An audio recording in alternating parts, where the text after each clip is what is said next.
The first time I came across the name Theodore Zeldin was sometime in the 90s, a little after I had joined the English department here at St. Joseph's College. Um, I'd got into talking to Cherry and Alexander about my research in this.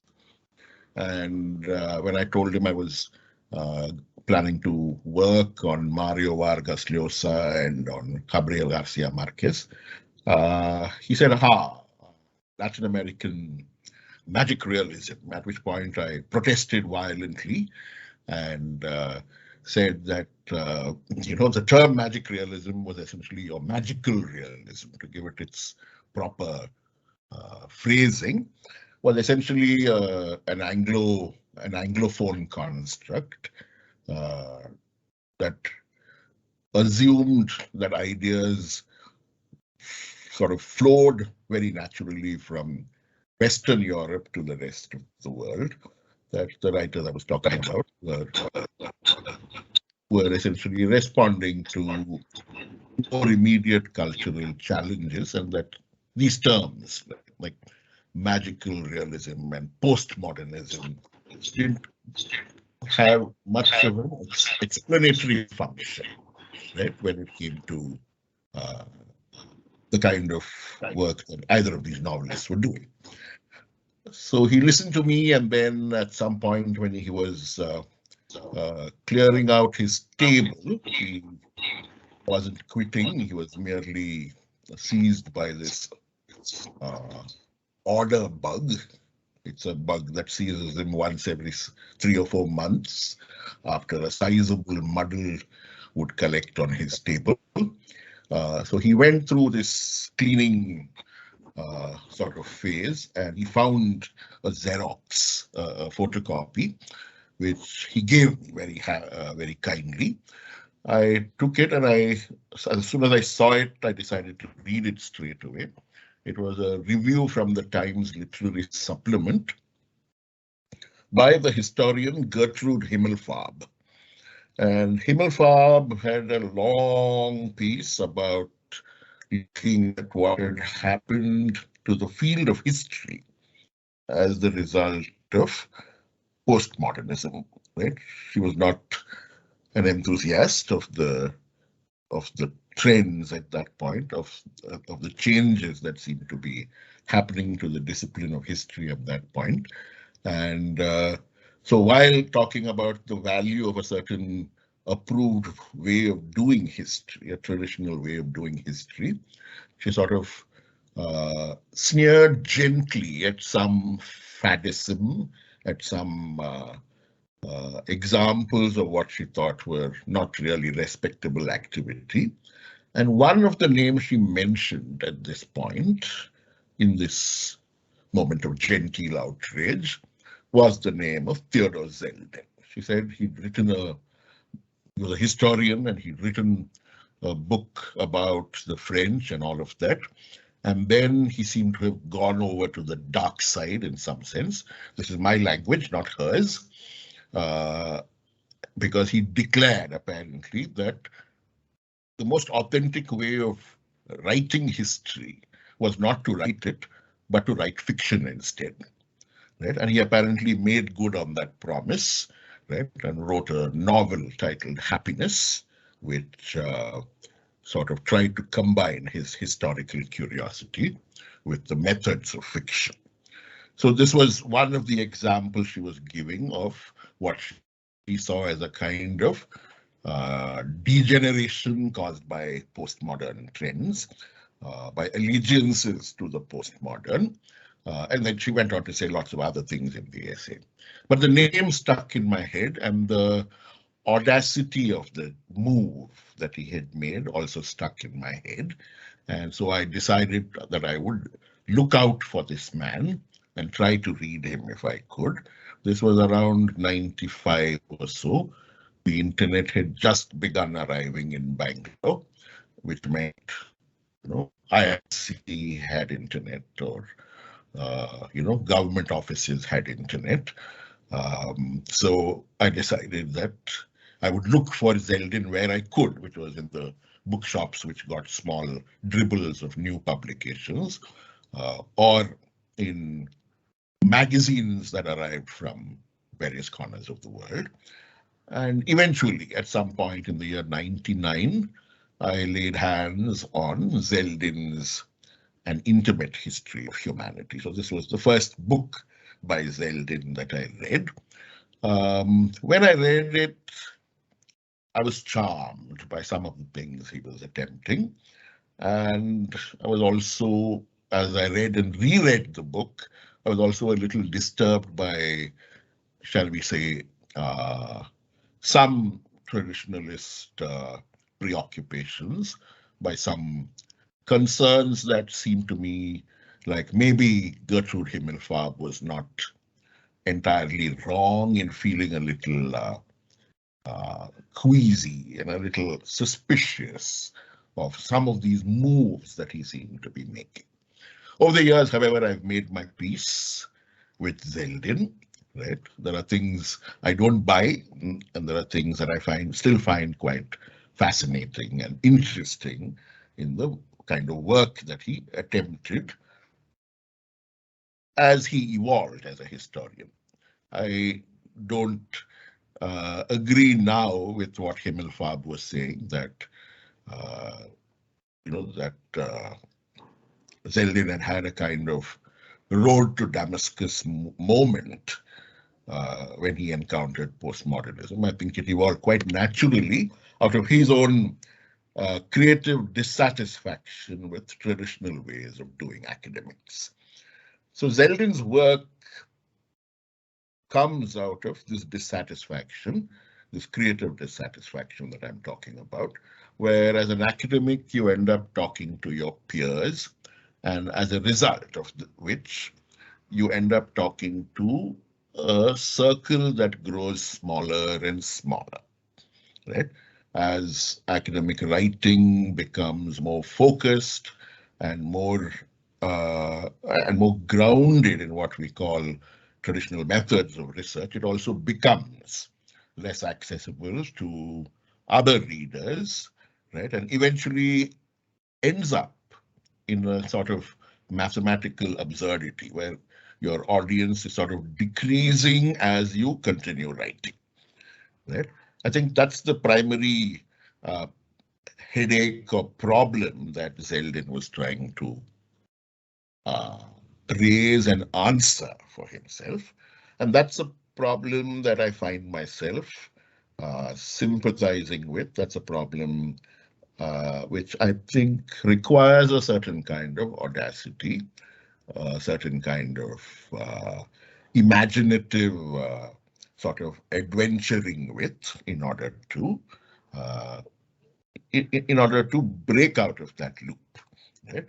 So in Zeldin's work, thus, right, there is the question, the implicit question that he's asking, which is, what do we do with knowledge? How do we look at knowledge? And what is the point to knowledge or understanding or insight if it cannot become a means by which you begin to talk about change, begin to point to a certain kind of possibility in terms of change, right? So that's the question that he's trying to answer for himself through the moves that he makes, right? So to give you a kind of brief backgrounder into Zeldin and his career, he was an English academic of immigrant origins. He studies first at Birkbeck College, trains in history, and eventually becomes a kind of expert in French history. Right? And in the 80s wrote a book called The French, which attempted a kind of history of French culture, of the French nation and its culture, right? In which one of the first things he says is that the idea that the French are exceptional is a fiction, right? And also makes the argument that previous attempts at talking about the French have all been sort of caught up in trying to explain a distinctiveness, when instead what they could have done is talk about the infinite variations that seem to make up Frenchness. And to prove this point, he does his history in this 2-volume book by talking to a bunch of ordinary people, right? And by looking at their experiences as a way of, uh, you know, he sort of takes these experiences and places them side by side with received accounts, with scholarly accounts, right? And sort of produces an interesting amalgam, right? Where some experiences offer you another way of looking at historical fact, where some experiences challenge quite directly historical understanding. And so the province of history opens out in an interesting sort of way. It was a much read book, much discussed book. And at some point, Zeldin was described as the most popular Englishman in France, because everyone in France who was reading, right, seemed to find something of interest in the book, either to agree with or to disagree with. It was a much discussed book in the 80s.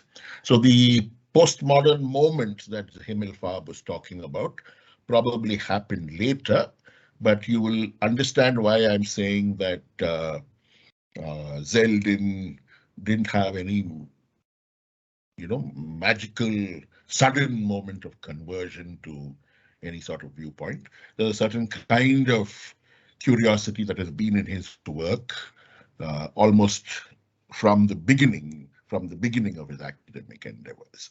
And that is to look at the experience of ordinary people and to understand the structures of everyday life.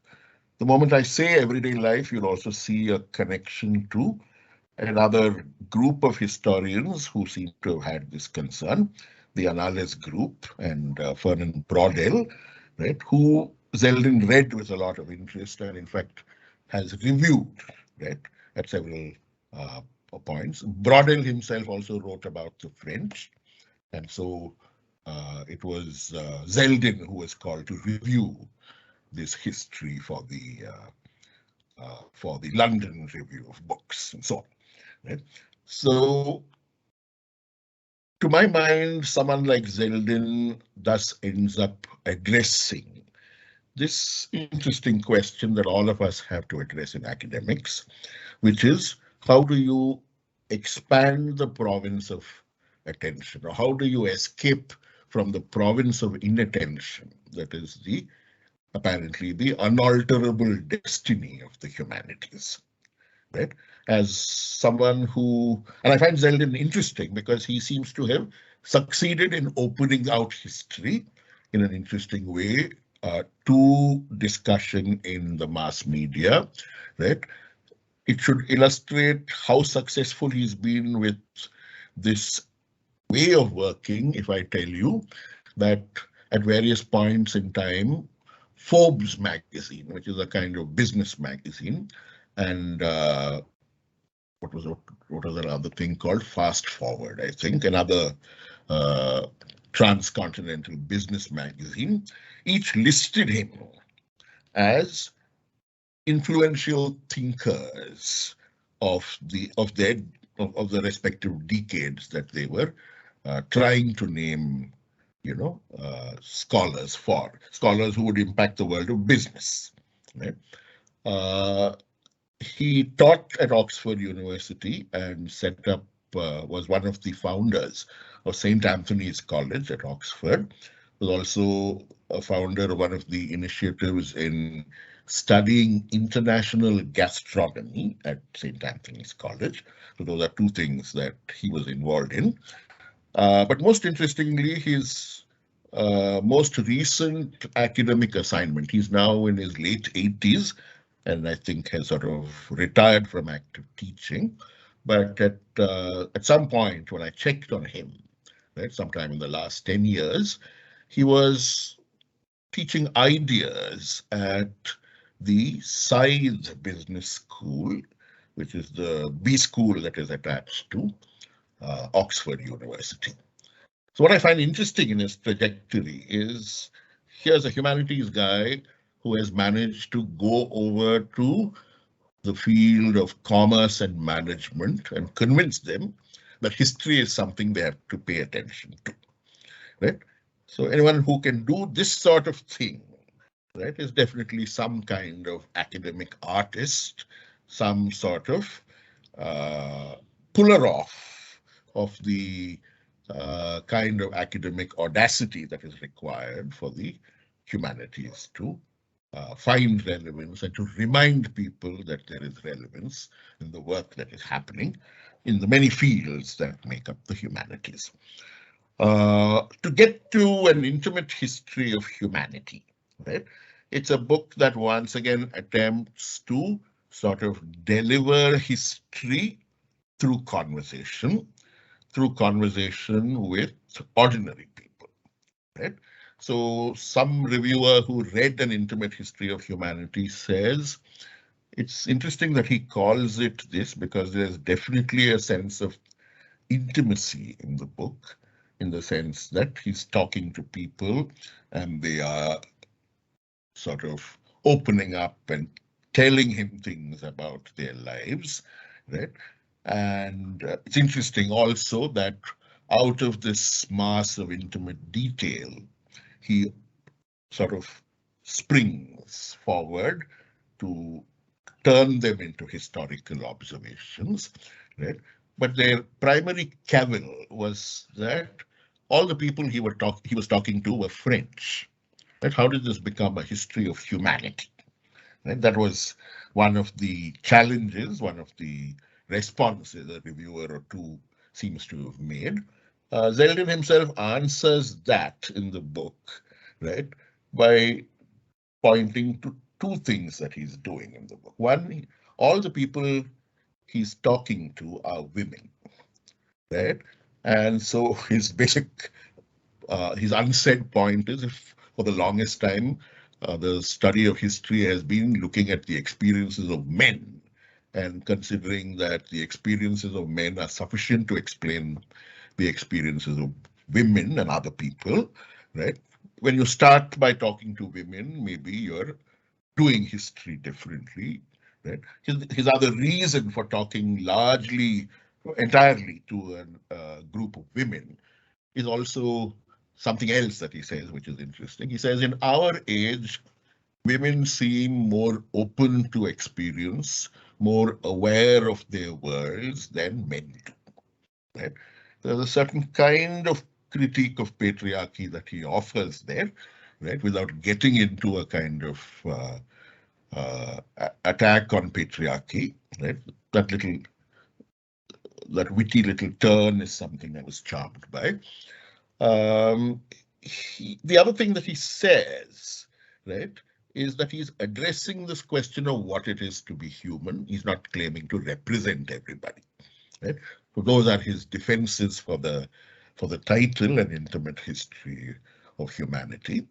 And that defense I like because the discourse that he sets up is one that intersects in interesting ways with the reader's own experience and invites conversation in some sense from the reader, invites the reader to sort of pitch in and ask questions, even if you don't really have an actual chance to do that. The structure is open in this form. Right? So that's a little bit about the book. Let me sort of show you a little more of the book through a bunch of extracts, and then I'll talk a little bit about one or two things that I have sort of found interesting in terms of the connections or light it has thrown upon some things I'm thinking about.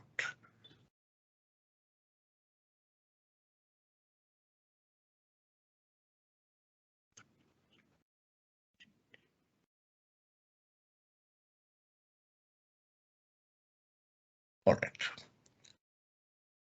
So to read Zeldin, I'm going to start at the end of the book. right? He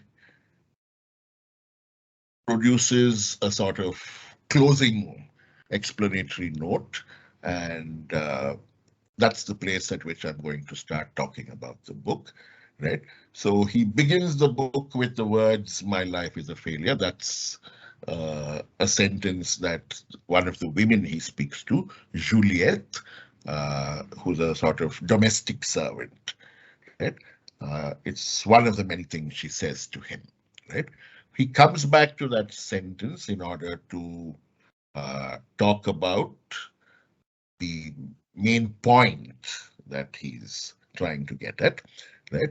So he tells us this story about this man who sort of uh, commits a murder and is, he he sort of is sent to jail and all of that. The extract narrates this for us, right? And then he sort of is freed because he behaves in an exemplary fashion. And when he gets to go home, he finds that there's nothing that he can go home to. His family has basically disappeared in some sense, right? So he then tries to commit suicide, and that also doesn't work out. So there's failure after failure after failure, right? And he's visited by a monk at this site, at this point in time, and the monk says, as you can see from Zeldin's words, that things do seem quite bleak. And then he says something simple. He says, "There's one little task I'd like you to help me accomplish," right? And so this guy goes along with the monk, and this apparently is the story of how the Emmaus movement began. The monk he's talking about is a person known as the Abbe Pierre, right? He doesn't name the murderer who became his associate, but Abbe Pierre and this man, and then a whole lot of other people, set up what is perhaps one of the most interesting examples of what Brodel calls social kindness at work, right? Uh, Emmaus is this site in the Bible, right? This location in the New Testament where a resurrected Christ is apparently offered some hospitality by two disciples who don't recognize him, right? He's a complete stranger as far as they're concerned, and nevertheless they extend hospitality to him. So the Emmaus movement takes its inspiration from this moment, and the founding of the Emmaus movement, of the Emmaus movement, right, is something that Zeldin uh, opens up as one sort of response to this idea of failure, but more importantly, as a kind of possibility in what he sees as the, the new ways of looking at history that are possible, right? The Juliet who says, "My life is a failure," and this unnamed uh, ex-convict who says, "My life is a failure," are both people who are writing histories of their lives in a certain way, right? It takes new spectacles, new ways of looking at their lives for that history to change, for that history to seem less inevitable, and for other possibilities to emerge, right? It's this that Zeldin sees as a skill that the humanities, specifically as a matter of academic training like history, ought to be translating into ordinary language for students and for others. Um, so this is the point at which he brings the book to land. He makes several such points in the last section of the book, right? So he looks at religion, and this is something that I found interesting, right? He says two things, right? One is that bhakti involves the art of listening and befriending, right? he's making this larger point about how there are new possibilities for conversation, even as there are ideological divides and impasses of various kinds bedeviling our world. He says that there exists these new possibilities for conversation. And so even something like religious dogma, right, is undone by the recognitions that it also contains as alternative voices within itself, right? The other example that he offers is that of the Warsaw rabbi, right, who sort of plays on the two words, Yahid and Yahad, right, that these two things are ultimately matters of perspective, right? So his point is that while religion may have caused some of the greatest wars and the greatest amount of bloodshed in history, right, it's nevertheless a matter of what you choose to view and what you choose to take from religion that allows us to change history. Changing history for Zeldin is an important concern, and that is what he's addressing through these examples. Here's another one, right, when he talks about how it's possible to do something like economics in a completely different way, right? So he says it's not necessary to, so he's in argument with Adam Smith here and his idea of the invisible hand, all of which says that the forces that constitute the market are ultimately produced by self-interest, and more importantly, by rational self-interest, right?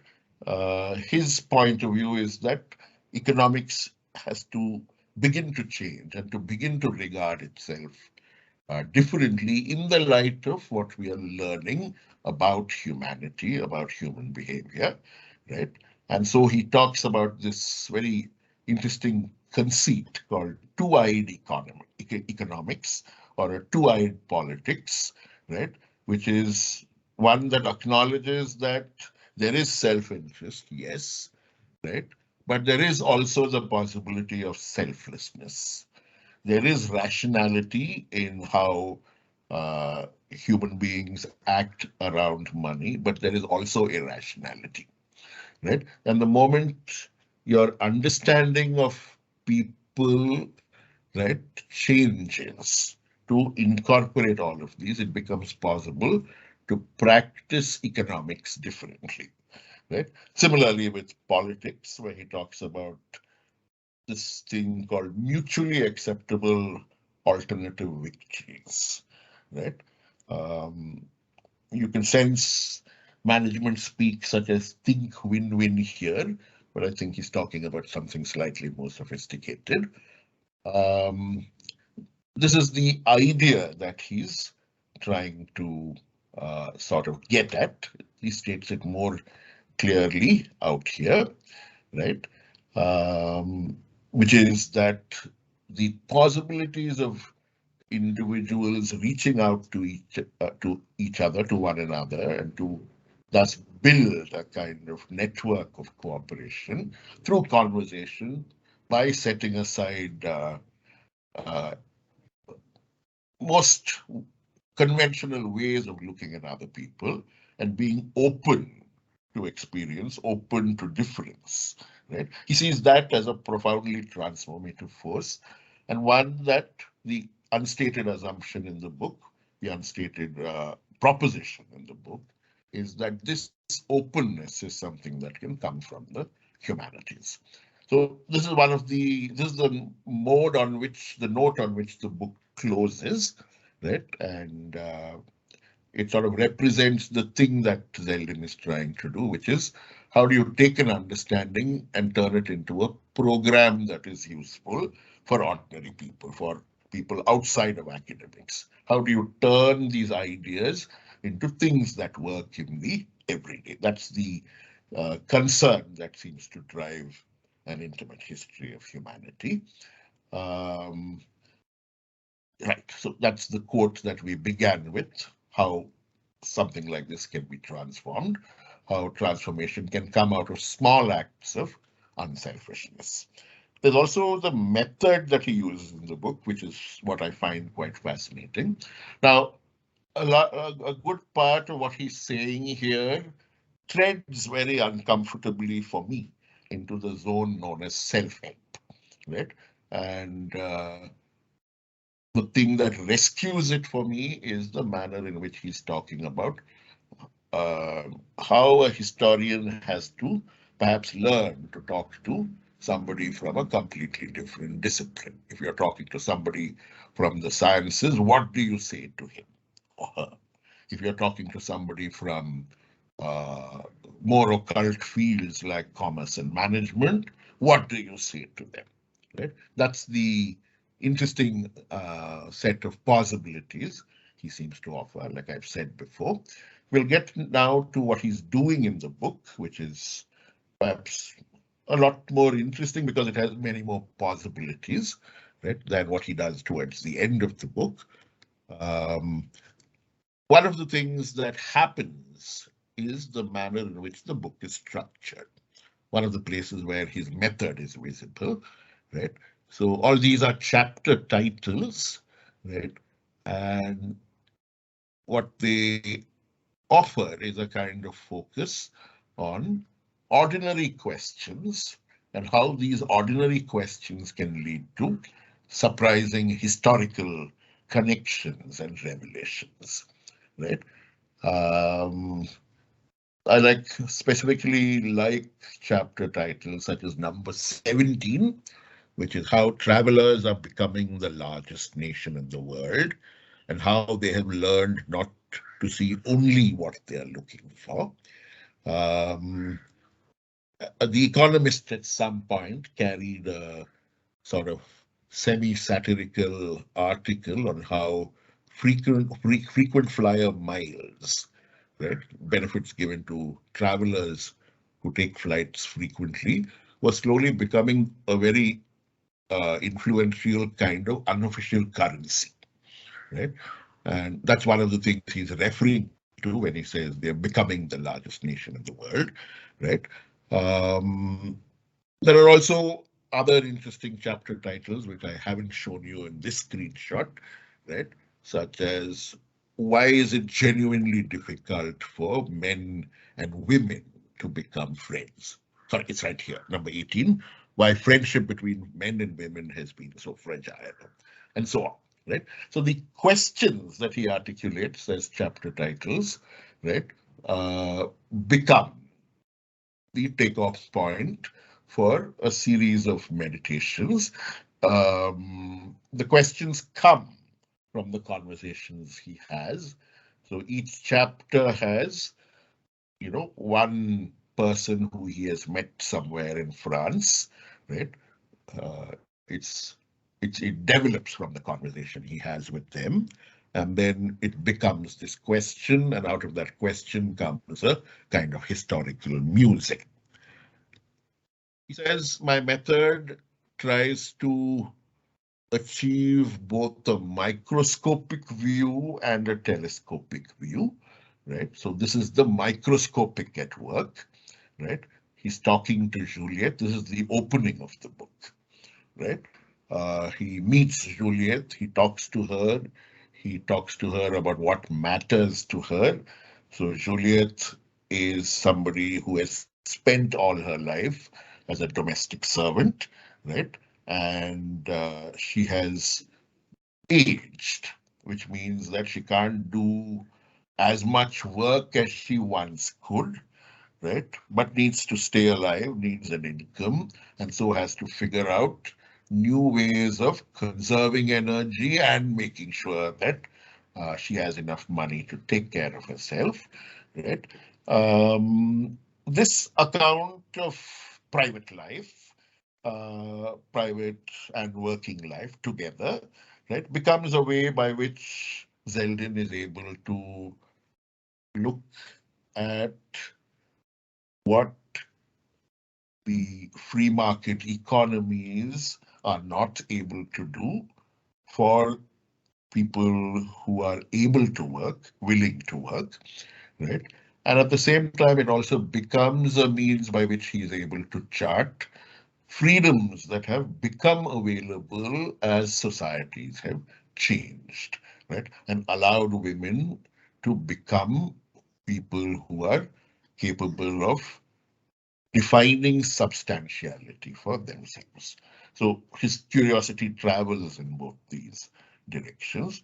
So from the microscopic, right, which is to zoom in, which is part of my title today, to zoom into ordinary life, he finds that Juliet has a bunch of health issues that trouble her, but not so much as her relationship issues, right? The man she was once married to, the man she's with now, right? The fact that she doesn't get along quite well with this new man's stepdaughter, the fact that she has all kinds of opinions about immigrants coming in and taking away work. He listens to all of this, right?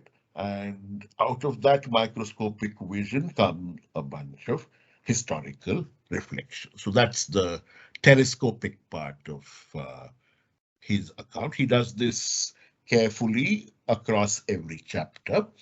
So when he does the telescopic, what questions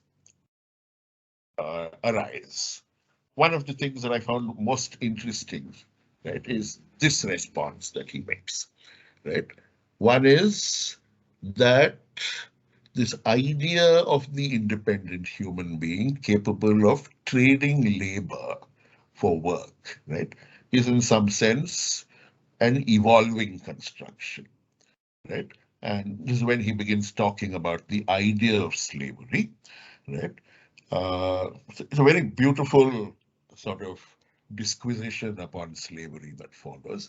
And as I read it, right, one of the things I realized is that in all the cultural criticism that we have produced in India, right, when we talk about caste and when we talk about the provisions of caste, the S word is something that is never used, right? I don't know for what reason or motivation it is, but for the longest time, the closest we have come to acknowledging the existence and the persistence of slavery in our cultures is in terms such as bonded labor in the modern democratic state, right? Or in historical accounts when we talk of some communities being service castes, right? What the term service caste hides is the fact that those people were supposed to give labor in return for food. They couldn't trade labor. They couldn't go to a better employer if they wanted to, right? They couldn't strike out on their own. They had no benefits apart from the fact that their material needs would be taken care of, right? And so in some sense, right, the primary kinds of dehumanization that caste produced was essentially a sophisticated form of slavery, right?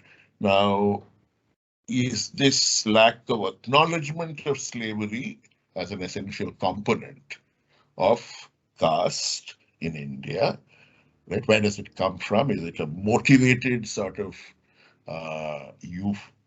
construction of euphemisms? Is it an inability to face up to that fact, right? Is it because it's inconvenient to a moral high ground we could claim for an Indian civilization, right? But the moment you start thinking about Indian society in terms of caste being a way of organizing slavery, organizing slave labor, right? It immediately clarifies several questions in terms of uh, a larger political understanding. And that's something that is an example of what I was saying before, of the sort of spaces that his writing creates for you to take questions back to the context you know and to apply some of the kinds of curiosity he's practicing to the context, So the question that continues to interest me and continues to bother me is, why is there that avoidance of acknowledging the fact that slavery was practiced and continues to be practiced wherever caste drives the economy? Something else I wanted to say, it slipped my mind. It'll come back to me at some point. Right. So I've left you with this little sort of sample to show you what the telescopic part of his method is. There's a third part to the method, and that is something that he calls suggestive reading. Right? So at the end of every chapter, there's one broad set of references. Right? There's a certain way in which he's parodying academic writing, which will require you to do a kind of works cited, etc. What he does is to sort of turn it into, you read what you find interesting in this list, right? Method of acknowledging and giving credit, right? While at the same time also opening up this idea of conversation for the reader.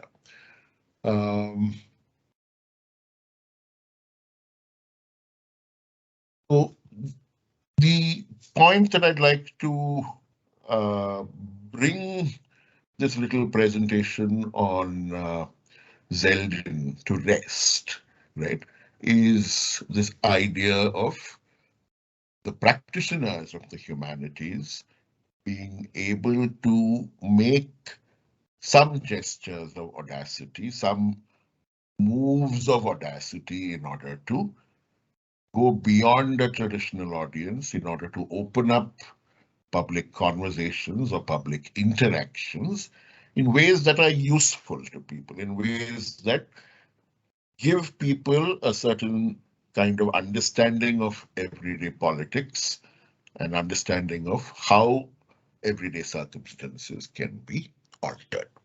I'll stop the presentation part of today's talk here. If there are questions, please do put in your questions.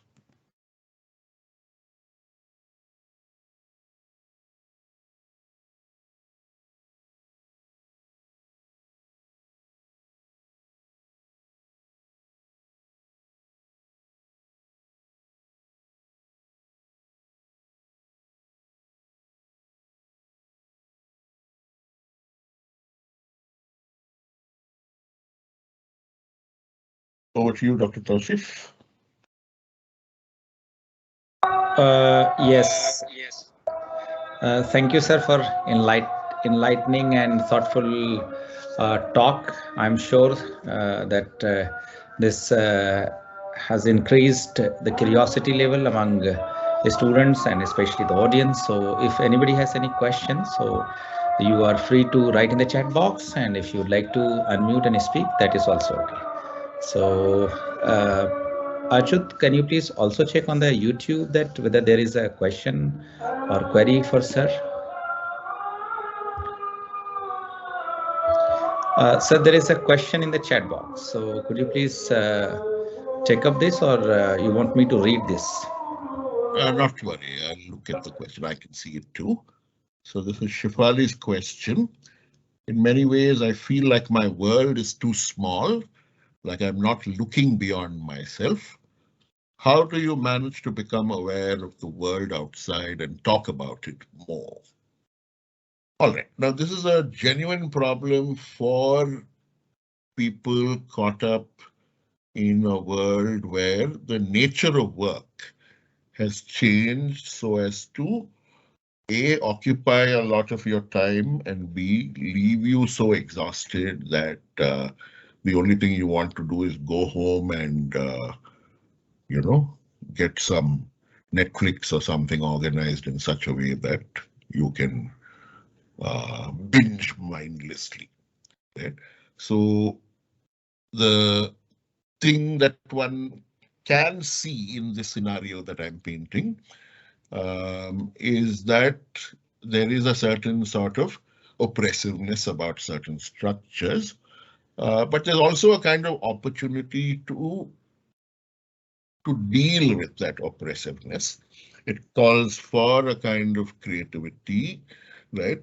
At least in terms of not simply going back home to Netflix, which is simply another way of sort of suspending thought and judgment and all of that, right? So the one answer to that question would be to talk to people more at the workplace, or to find other worlds apart from your workplace to be in, right? That's an everyday possibility, I think. Even if you can't do it every day, you can do it some of the time. But I think as teachers, we occupy a position of great advantage and privilege when it comes to a problem like this, right? Simply because as teachers, we get to meet so many students, and we have choices and opportunities there. You can play by the system and just do your work and have no conversation whatsoever, or you can choose to subvert that requirement, which is a clock watching, do a quantum necessary kind of approach, and keep the spaces open, the available spaces open for conversation, for interaction, for whatever, right? One of the most signal experiences I've had in the last 3 months is when a student from second year CPE came to me and said he was in all kinds of attendance trouble, right? And he didn't seem to want to say very much. I sort of asked him a bunch of questions, and we eventually found that his circumstances were so indigent, right, in the sense that he came from a home where there was one phone that had to be shared between him and a younger brother, right, and that this simple requirement immediately made the business of attending classes in the normal sense quite difficult, right? And other questions I asked him revealed that that his ability to survive this far, right? His mother and father both worked inside the casual labor sort of sector of employment, and so that placed very serious restrictions on what was possible for them, right? The thing that seemed to have got him through school and through PUC and all the way to a degree at St. Joseph's College was the fact that there was an Ambedkar Phule center in his locality that had been put together by not by government effort or funding, not by NGO support, but through a self-help mechanism in the community, right? 2 or 3 people had sort of studied and got jobs, and they had set up this service, which other people had gotten involved in, right? They had a small reading room, they had a few books, and they provided advice and counseling for people who wanted to study, who wanted help with exams, with entrance exams, and so on, right? Now, this story, I mean, it's a fairly common kind of story, this sort of thrust and initiative towards self-help, but to see it in the life of a student like this, to see it beginning to transform his life was something that I was completely, blown away by. Right? And so I think the point I was making is that as teachers, when we are open to conversation, when we are open to conversation with those who don't converse, most specifically, because the other story that the student told me when I asked him, why didn't you come and seek help before? Right? The story he told me was that he came to an online class, and in the very first online class, when he saw how well people were speaking English, he decided never to open his mouth because he didn't want to be found out as somebody who didn't speak English a certain way. Um, I think I learned several things out of that conversation, right? And I think the things you learn like this make your practice a little sharper, perhaps a little better, because your imagination is also called into work, right? I think something like that is one kind of answer to your question, Shefali.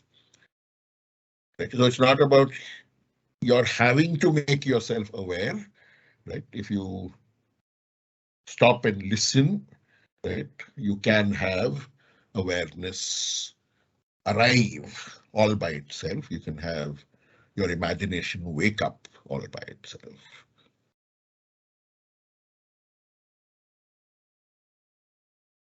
Mini ma'am has shared her experience, and she's trying to say that she finds her identity, what Zeldin's book mentions. Yeah, Juliet's story about, being having to produce another self outside of the home, right, in order to be able to, come back home and have a home that is one's own. Yes. Yeah, you should read the book, Mini. It's a very interesting book, primarily because of the many things that the women in the book. Sure, I will take it from you. Thank you. Sure. There is another question in the chat box, sir. How do we know which one of our curiosities to focus on and which ones to let go for another time? Right. It's a good question because, as you're pointing out, the possibilities that arise are many. Right? I don't think there's a manual or a master plan or a script by which you can choose what to prioritize. But I think the sensible response is to see what you're able to do at that moment, right? And to go by that. Right? If you have a very strong sense of right and wrong, it may be possible to look at the things that are in front of you and to say, okay, this has to be addressed, because not to address it would compound a kind of injustice. It's sometimes possible to do that, not always. So that's another way of looking at it as well. Thank you for the question, Anushka. Dr. Achut, could you please check, are there any questions on YouTube as well? Because in the chat box on Teams, I cannot see any question. Could you please confirm?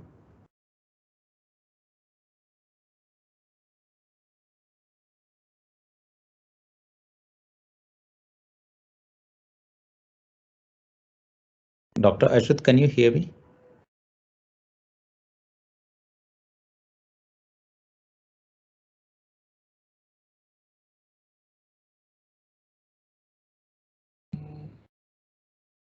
Okay, so there is no question. So thank you very much, sir, for this enlightening and thought-provoking session and talk. And of course, this has enriched my knowledge in person, and of course, this has enriched others' knowledge about what you were talking about.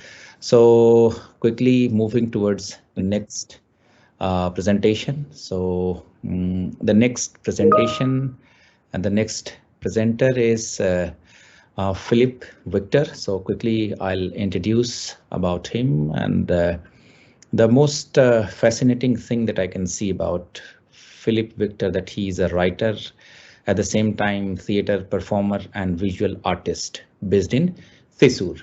He's a graduate from Ambedkar University, a popular university located in national capital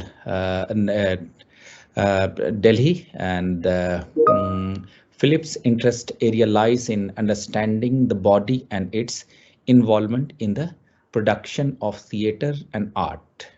So his topic for the presentation is horror as a tool to examine mutual relations in the family. So I'd request Professor Philip to just begin the talk now.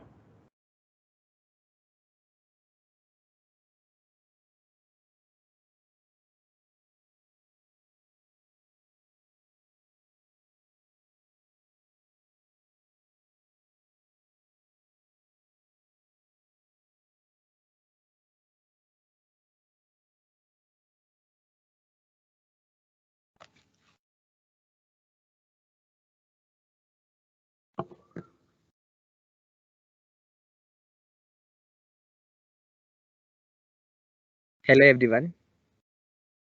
I am sitting in my school. I studied here from kindergarten to 10th standard. So where I am right now is the Parambu. You can see banana plants behind me. To my this side, there is a pond.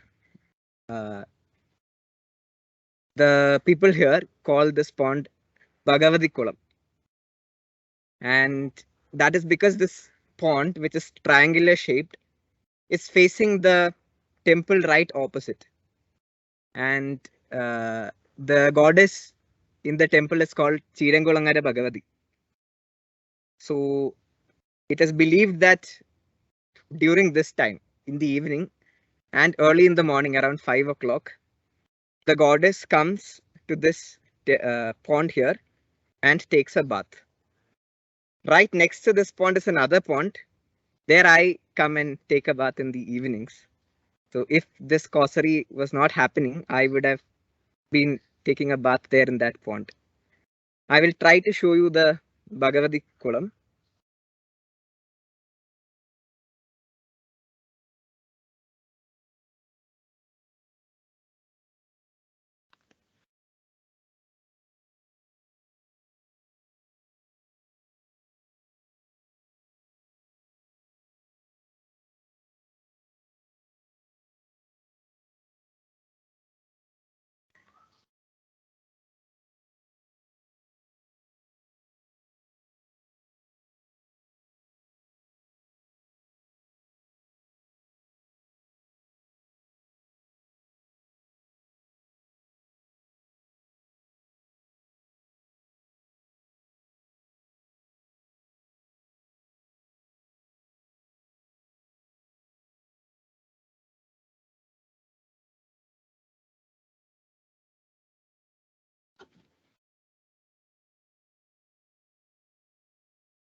Human being is a social creature. Life for them cannot go on without forming associations. From this need to exist in social groupings, the institutions of family, marriage, and kinship came into being. Families act as the most basic institution of every society. and differ in organization and structure. It is idealized that the primary functions of a family is to socialize and nurture young generations. The members of each family unit are bounded by ethical and moral obligation to perform certain roles. It becomes their responsibility to teach their offspring values and morals necessary to exist within a particular socio-cultural framework. Every family is therefore the working unit of a larger system, a network that incorporates cultural relations, religious ideologies, and democracy. The persistence of male domination in the society developed over the span of human history. It was so much part of social life to the extent that it was not even identified as a concept. The power of patriarchy lies in its capability to make itself as invisible as possible. The age of patriarchy, how an unfashionable idea became a rallying cry for feminism today. It's an article by Charlotte Higgins, Guardian. Patriarchy is based on two principles. The first being that the male shall dominate the female, and the second being that the older male shall dominate the younger male. In her book titled Seeing Like a Feminist, Nivedita Menon refers to the family as an institution with legal identity. Menon points out that the state only recognizes patriarchal heterosexual families while disregarding the rights of people belonging to the LGBTQ+ category. Therefore, the state-approved family, according to her, is an institution that is based on inequality, and its function is plainly to perpetuate particular forms of private property, ownership, and lineage. The existing social order demands to be questioned, and the system's way of assigning roles to individuals on the basis of their gender and sexuality needs to be countered with resistance.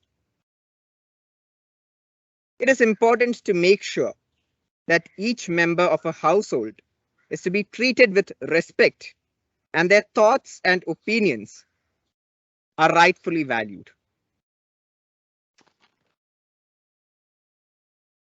In the absence of mutual respect between members of a family, basic rights of individuals could be compromised, their thoughts and feelings neglected, decisions disregarded, and productivity suppressed. Fear is often associated with concern. The fear of something makes us more aware of a person, an object, or a phenomenon. Fear can be used to put across a thought or idea with greater intensity into the minds of the reader. Horror in itself is an animal's response to a disturbance in natural order. Horror has the power to embed an idea or thought in a person's mind quicker than any other genre can achieve. The idea of horror is not merely an obscure notion. It is a serviceable concept which is capable of communicating and receiving information.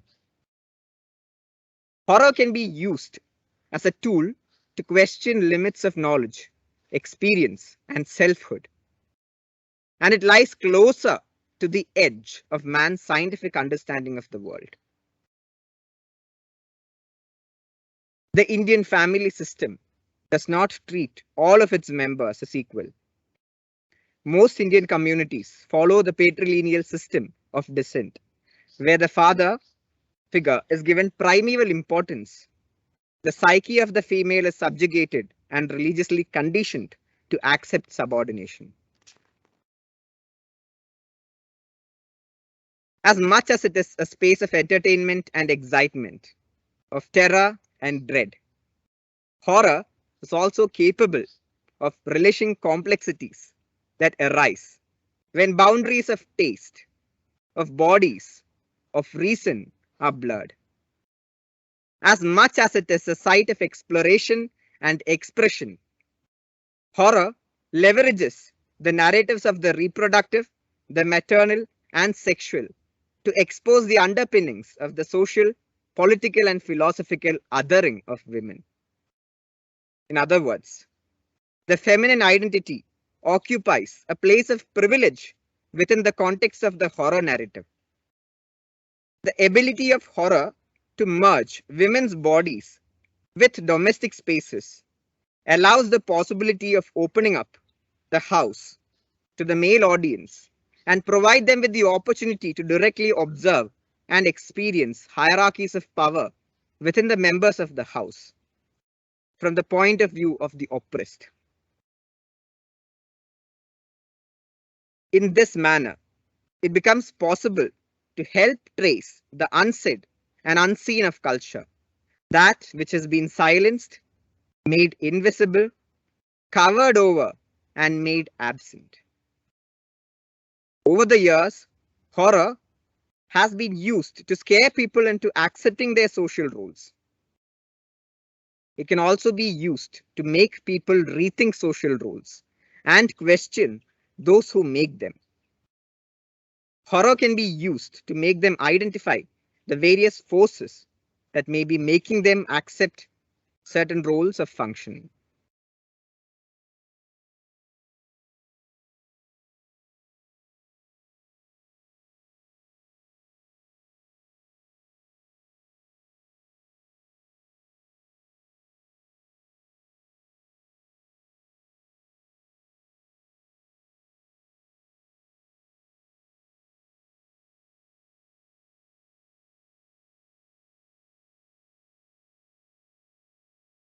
What I'm going to do now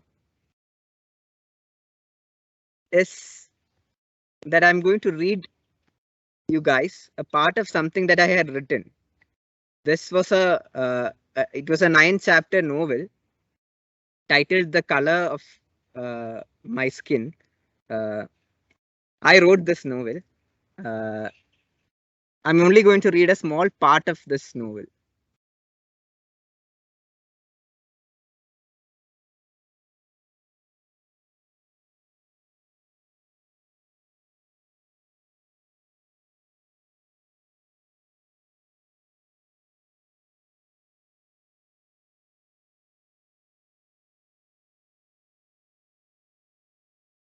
Drunkard Suganan killed his wife and 2 children 5 years ago. Sharath and Saumya were too young to face death. After strangling his wife with the telephone cord, Sugunan hid her in the closet.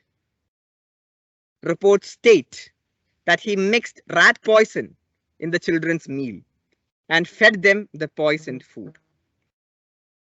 In the hall of their house, Sugunan hanged to death. Neighbors found him hanging naked from the ceiling fan in the dining room a week later. By then, the bodies had begun to decay, filling the neighborhood with the unbearable stench of rotting flesh. The plot adjacent to Sugunan's plot belongs to Mohan and Nambiar, a little over an acre. The plot is home to an array of cashew trees, red and yellow fruit-bearing varieties.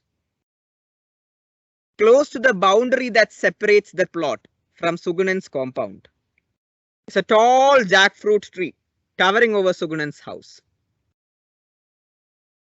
The tree seasonally drops monstrous jackfruits as food for the hundreds of animals that relish their sweetness.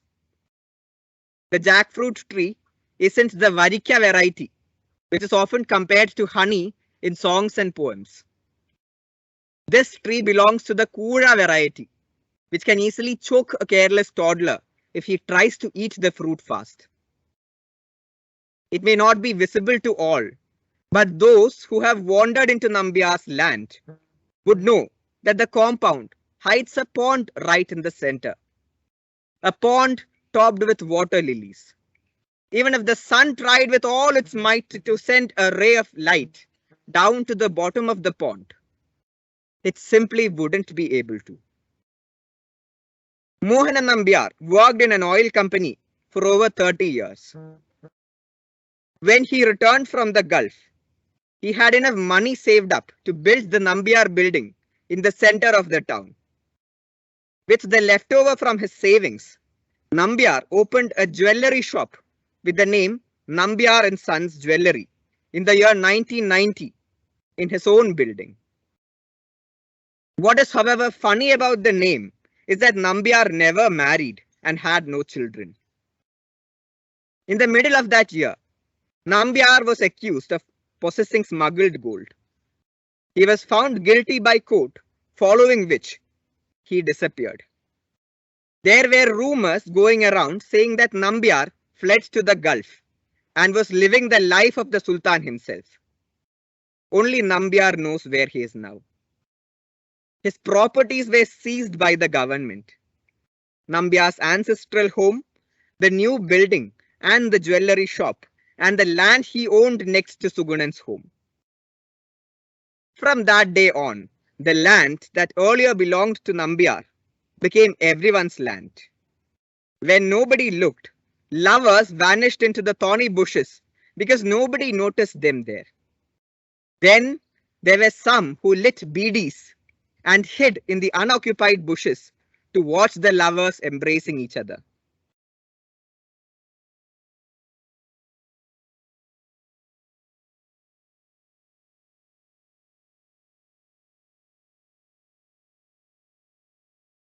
You could only tell them from the red glow in some bushes that twinkled as they sucked at their beedies deeply.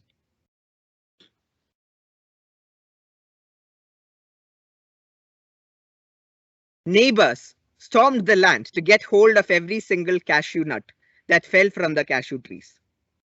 If the coconut trees dropped coconuts, it belonged to them. People dug up arrowroot plants to steal the roots when it was time for harvest. Drunkards occupied the abandoned cowshed to play cards, down local arrack, and sulk about their miserable lives. Soon the pond filled up with crushed plastic glasses, half-sucked pickle sachets, and bottles that contained a little bit of alcohol stuck to the ridged wedges.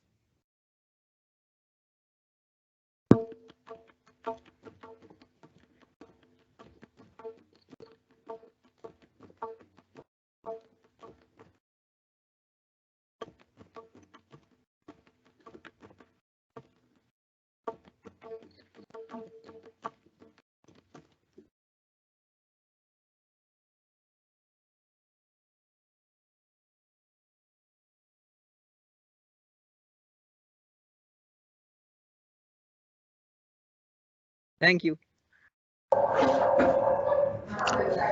Thank you for the wonderful talk.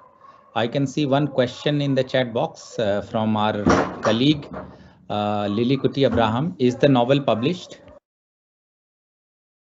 No, sir, I didn't publish the novel. I have to publish it someday. I'm not happy with it, so. Okay, not a problem. Yes, there is one hand up. So could you please ask your question, Enstina?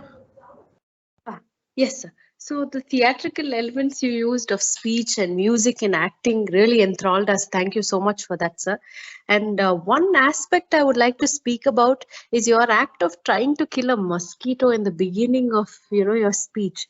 It was so natural. So could you please give us more details regarding about this aspect, because it was beautiful. It came out really well, sir.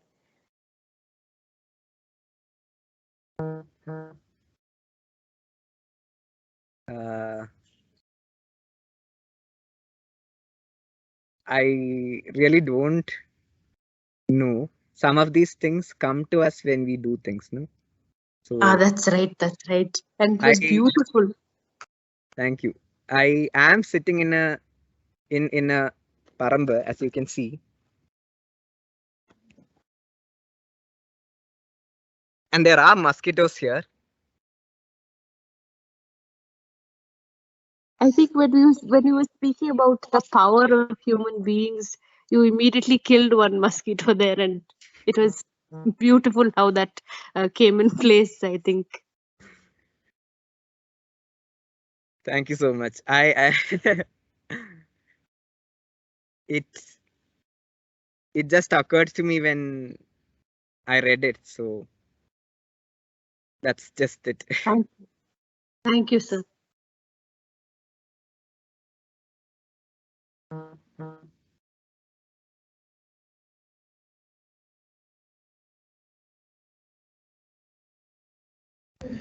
There is another question in the chat box. Can you talk a little bit about the process of writing it? So this was part of my dissertation. So this whatever work that I presented right now, it was part of my dissertation, where in my first semester of doing MA in Literary Arts and Creativity, I had to work with a concept note, and I chose to work. So the one thing that drove me towards this was the fact that, you know, in the newspapers, you keep seeing all these newses like father kills son out of anger, mother chokes her children, and all these kind of negative news. And I thought, what could possibly be happening to people? And I thought, is there something to be addressed here? Something going wrong? And then the tone of all these things were very violent and very ruthless. And then I thought of coming up with the genre of horror, because this genre has a power to, you know, get things into people's heads. Did I deviate from the question that was asked?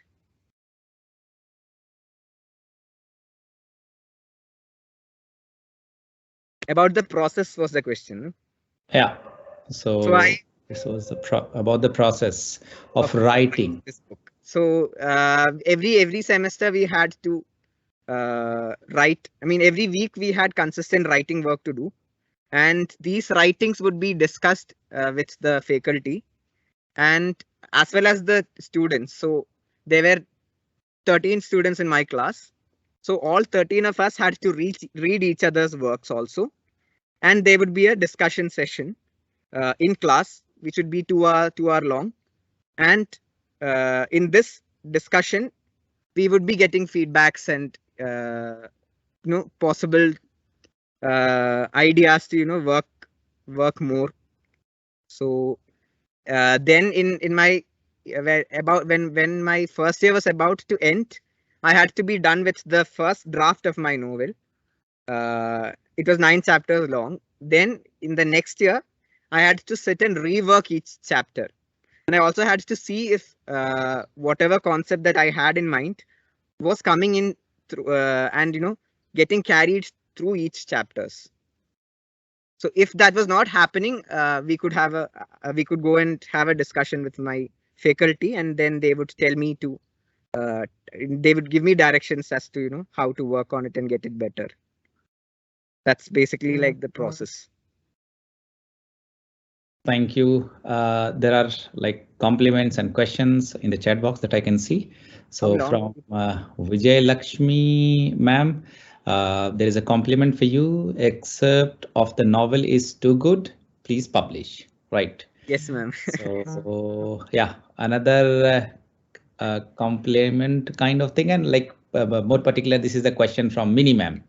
How long did you take to write it? Do go ahead and publish it. Good luck with it. Ma'am, I took around 1 year to write it, and then another year to rewrite it once again. Sir, could you please elaborate a little more on the idea of the feminine identity in horror? and its connection to domestic spaces and home. Yes. So there is. Could you please elaborate a little more on the idea of the feminine identity in horror? Whenever we look at any horror film or any horror book, we do find that women are always considered as monsters, and women are always pictured in a very negative manner. And it's quite interesting because, you know, I hadn't added that in this presentation, but we are constantly living in a world where men are writing for men. So only one part of, I mean, only now, very recently, only things have started to change. Even if we look at movies, I don't know if you can see a male ghost anywhere. Are you guys aware of any male ghosts in movies? This is happening because there's some kind of a monstrosity thing that is being assigned to women. There's always the need for, I mean, men believe that there is always a need to, you know, correct women and, you know, make them walk through a different, through a certain kind of a path, that which they have decided for women, without, you know, making them think for themselves. And in horror, there is a lot of freedom and power that is given to women. If I don't know if you are familiar with the tales of Yakshi, where Yakshi is an evil spirit. She is a woman who has the freedom to walk around at night and be with the men she desires, and she has complete freedom. So in some sense, there is a lot of power that is assigned to the women in the genre of horror, and if it can be put to use to say something, it would be a very very efficient tool to communicate something if you want to say. Yes. Initially, I was wondering why you wanted the audience to see the point. You have placed the novel in the right setting. Would like to read the entire novel. Please do publish it. Now let me ask, what was your intention of selecting this location for today's presentation? This novel, I wrote this novel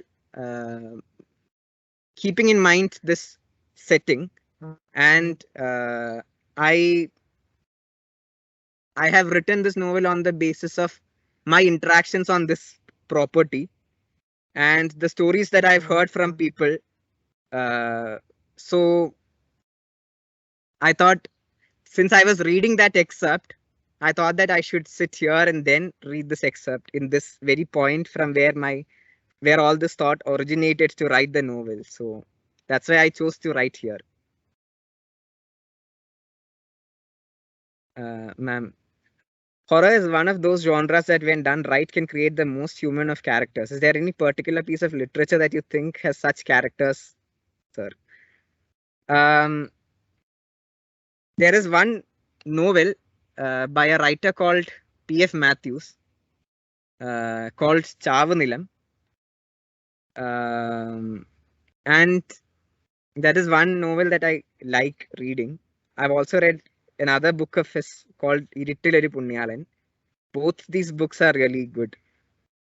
And I had, you know, read those books for inspiration for my novel. Create the music.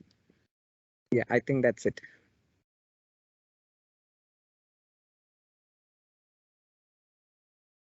Dr. Achut, could you please check on YouTube whether there is any question or not? Excuse me, this is Aloysius. Hello? Yes, please go ahead, Aloysius. Yeah, am I audible enough? Yeah, that was quite a very interesting presentation, and the theme itself has a lot of scope, and you have explored it quite a lot. So I was quite very intrigued by this idea of the Yakshi that you are bringing in. So the Yakshi does often represent the character of a woman figure, a supernatural figure who was repressed, the repressed desires of a woman, can be seen in the Yakshi. I think the same can be observed if we take the case of the Devis as well. So it would be good if we can look into the origin myths of the Yakshis and the Devis, and then build around how the feminine identity as two different poles can be identified in the Yakshis and the Devis. Because if you look at the Western context, there is this, there was all this witch hunting, and also all the myths and the legends associated with witch hunting and witches, etc.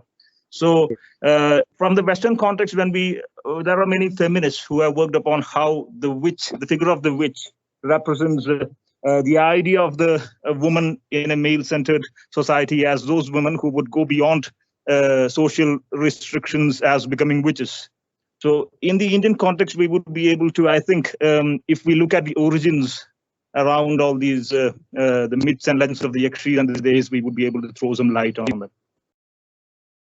Yes, sir. Would you like to comment further on it?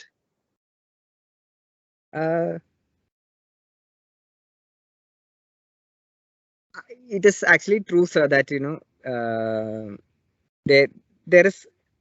It's not just demonic or evil spirits.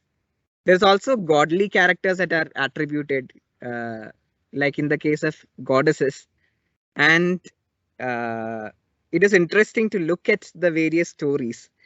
I could tell you one story of a temple.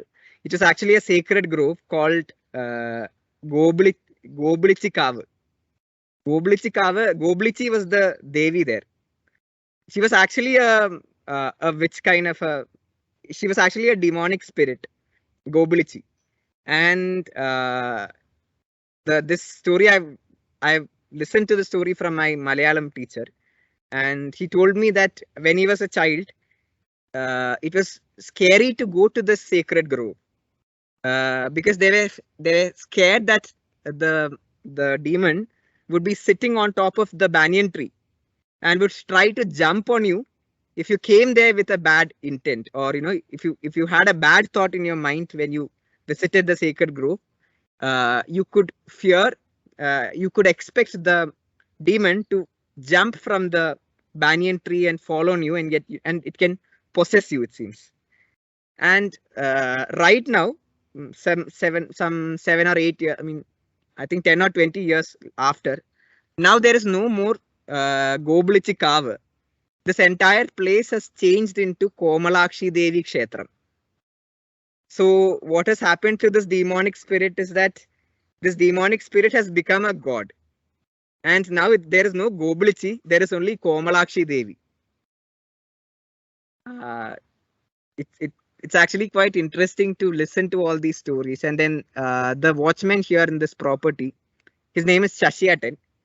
Shashiatan used to live in this property. His father was the bullock cart rider here.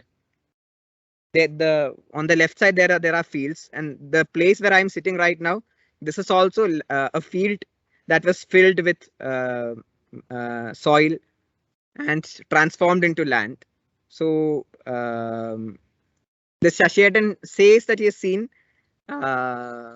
fires breaking out in different parts of this property, and the reason for this, he's saying that it's because of something else called Kuttichatan, which is there in this property. Kuttichatan is again another demonic spirit, but it's not very harmful. It only does mischief. So there are lots of stories connected with the land and these myths. So I don't know if I've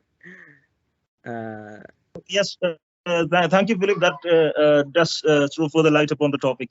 The thing is that it would be very interesting research if we can bring together such legends and myths and the origins and everything, and then try to understand in what social context they originated. And then definitely we would be able to understand how sometimes repressed people in different communities of the societies have sometimes been represented through certain supernatural characters. Yes, sir. Especially those characters that are associated with horror and other things. Yes, sir, definitely. Thank you. Thank you so much, sir. Lily Kuti ma'am has said, can you explain the land-human connection with regards to your work?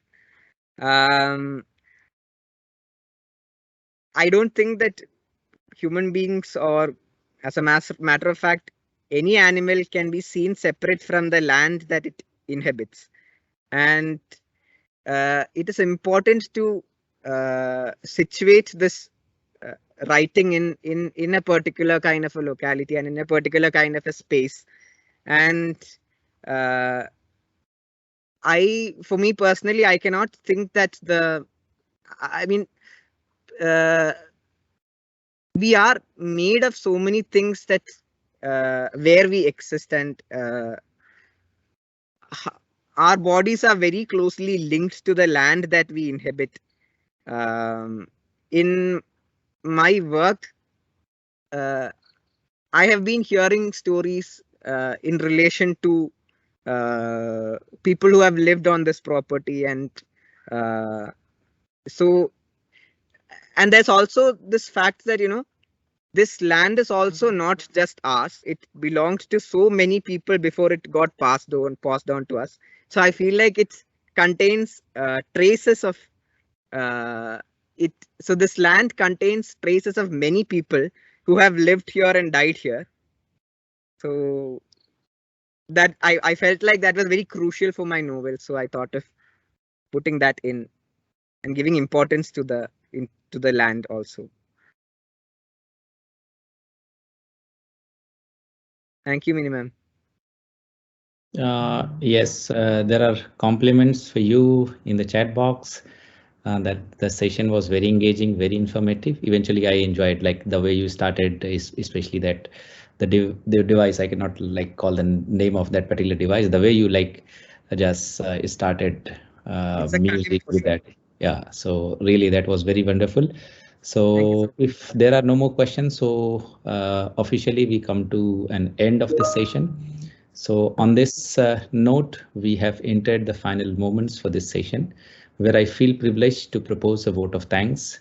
First of all, I would like to thank our Department of English to conduct a wonderful Causerie event, where our students with faculty members are fortunate to connect with today's speaker. I must mention a deep sense of appreciation to our beloved HOD, Professor Arul for his constant support and motivation. I sincerely thank our team for motivated and hardworking faculty members for joining this session. And finally, I would like to thank our students for paying their valuable attention and for joining the session. Once again, I would like to thank you all for joining the session. Thank you all, and thank you to Ajut as well for conducting this smooth session. This time, hopefully, we'll come up with more causeries in future as we have diverse expertise in terms of our faculties. They belongs to different arena and experiences. So hopefully, we'll come up with more causeries in future. So thank you all for the participation and making this event wonderful and engaging too.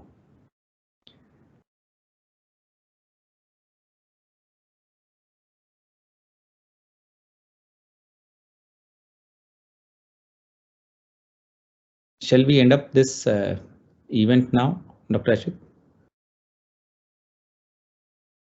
Sure. Okay. So thanks for the same time, and thank you for your participation.